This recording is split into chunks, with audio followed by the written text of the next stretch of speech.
दोस्तों, आज हम अपने ब्रह्मांड के बारे में जितना जानते हैं, इसकी कल्पना हमारे पूर्वजों ने भी कभी नहीं की होगी।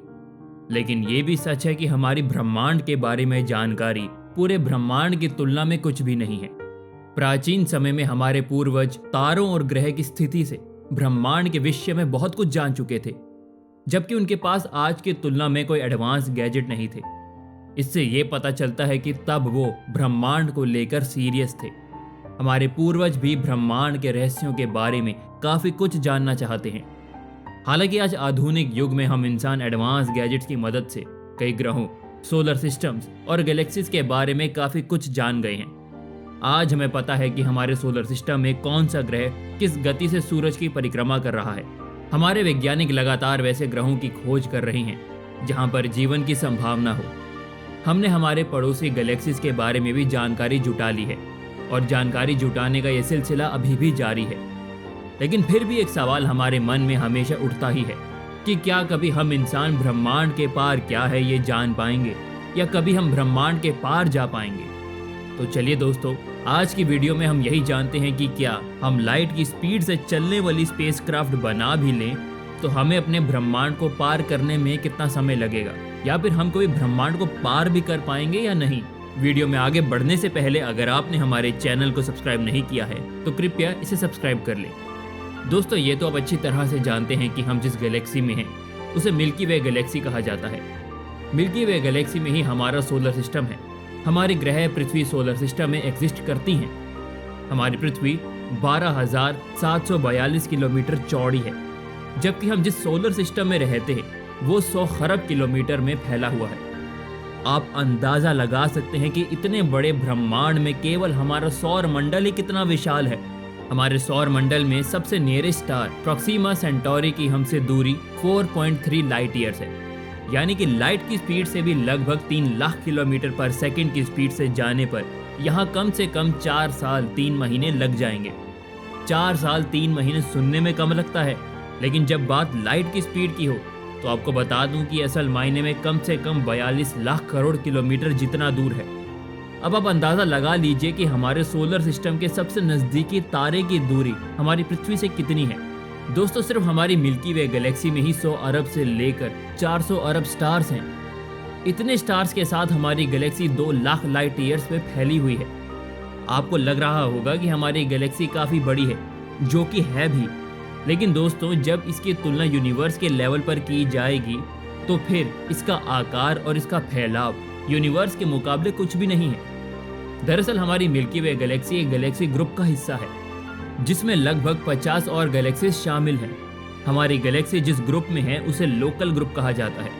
इसके बाद ऐसे ही और हजारों ग्रुप्स हैं जो एक साथ मिलकर सुपर क्लस्टर को बनाते हैं। ये सभी गैलेक्सीज आपस में ग्रेविटी के कारण एक दूसरे से बंधे हुए हैं।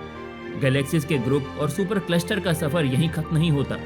इसके आगे लगभग 1 करोड़ से ज्यादा सुपर क्लस्टर्स मिलकर ऑब्जर्वेबल यूनिवर्स को बनाते हैं।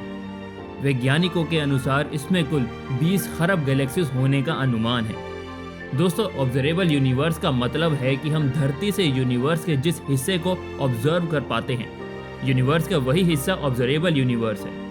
यानी कि यूनिवर्स यहीं खत्म नहीं होता, इसके आगे भी यूनिवर्स है, बस हम उसे जान पाने में फिलहाल असमर्थ हैं। ऑब्जर्वेबल यूनिवर्स का फैलाव कितना हो सकता है इसका अनुमान लगाकर यह कहना गलत नहीं होगा कि सिर्फ ऑब्जर्वेबल यूनिवर्स को ही पार करना हम इंसानों के लिए नामुमकिन है।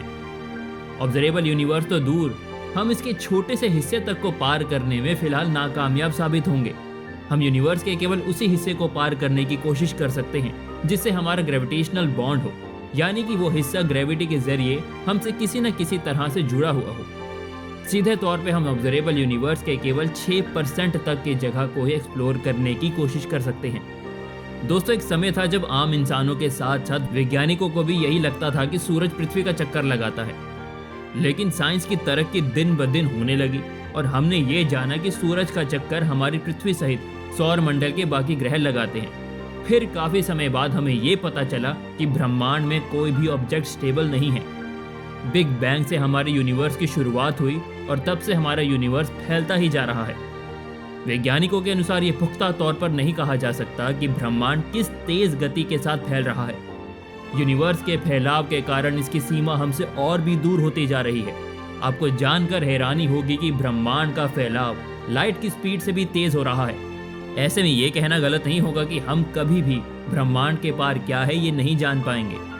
आपको ये तो पता ही होगा कि नासा ने साल 1977 में सौर मंडल के बाकी ग्रहों को एक्सप्लोर करने के लिए वाइजर 2 स्पेसक्राफ्ट को अंतरिक्ष में लॉन्च किया था।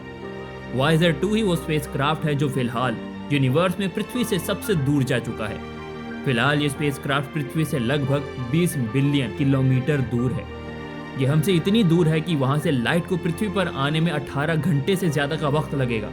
दोस्तों, वाइजर 2 लॉन्च होने के बाद हमारे सौर मंडल के जुपिटर, सैटर्न, यूरेनस और नेपच्यून ग्रहों से होते हुए सौर मंडल से बाहर जाने वाला पहला स्पेसक्राफ्ट है। 2018 में वाइजर 2 सौर मंडल को पार करके इंटरस्टेलर स्पेस में पहुंच गया था। अब आप बस यही सोचिए कि जो स्पेसक्राफ्ट 1977 में लॉन्च हुआ था उसे आज पृथ्वी से 20 बिलियन किलोमीटर दूर का सफर तय करने में 46 सालों का वक्त लग गया। तो अगर ये स्पेसक्राफ्ट कभी यूनिवर्स को पार भी कर जाए तो उसमें कितना वक्त लगेगा? खैर, ऐसा होना तो नामुमकिन है। दोस्तों, वैज्ञानिकों के अनुसार वाइजर 2 स्पेसक्राफ्ट की बिजली धीरे धीरे कम हो रही है। इसे बड़ी सावधानी से आगे बढ़ाया जा रहा है। उनके अनुसार अगले 10 सालों में वाइजर 2 पूरी तरह से बंद हो जाएगा। हालांकि बंद होने के बाद भी हमेशा के लिए अंतरिक्ष में ही मौजूद रहेगा। अब जैसा कि हमने जाना कि वाइजर 2 को ही यूनिवर्स के महज 20 बिलियन किलोमीटर की दूरी तय करने में 46 सालों का वक्त लग गया, तो फिर पूरे ऑब्जर्वेबल यूनिवर्स को पार करने में इसे ना जाने कितना समय लग जाएगा।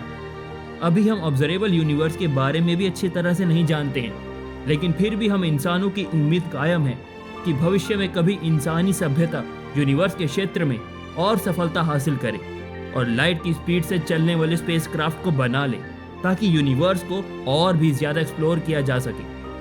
तो दोस्तों, आज की वीडियो में बस इतना ही। हमें उम्मीद है कि आपको ये वीडियो पसंद आई होगी। वीडियो को ज्यादा से ज्यादा लाइक तथा ज्यादा से ज्यादा शेयर अवश्य करें। मिलते हैं अगली वीडियो के साथ, तब तक के लिए धन्यवाद।